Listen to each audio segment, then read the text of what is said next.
Here are the weirdest things that have ever fallen from the sky. Millions of people saw this huge object hurtling towards the Earth. It looked like a giant green comet, but it wasn't. It was a 30-ton chunk of NASA's Space Shuttle program. This piece of space debris hurtled towards the Earth at 25,000 miles per hour. It was so big and heavy that when it hit the ground, it left a massive 7-meter wide crater. Luckily, no one was hurt, but it sure was a sight to see.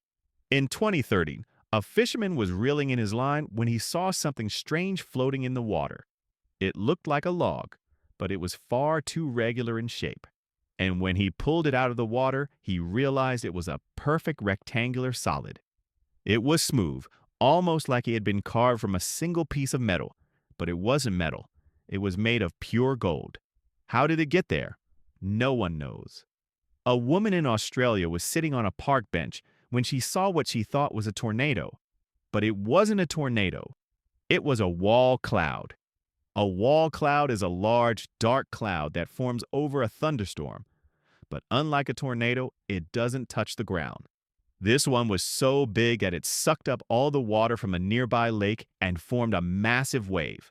The wave crashed into the shore, injuring several people and destroyed millions of dollars worth of property. These four college students were walking home when they saw a bright light in the sky.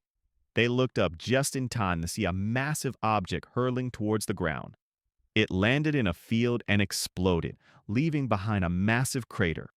The students were stunned, but they weren't scared. They were just curious. So they walked over to the crater and started digging through the debris. What they found was unbelievable. It was a piece of a meteorite that had just crashed into the Earth. This driver was lucky to be alive after this massive tree fell on his car. But how did it happen? There was no storm, no high winds. The tree just fell over for no apparent reason. But there was a reason. A tiny worm. That's right. A tiny worm living inside the tree had been slowly eating away at its roots. The tree had been weakened for years, and when the worm finally got to the trunk, it snapped and fell over.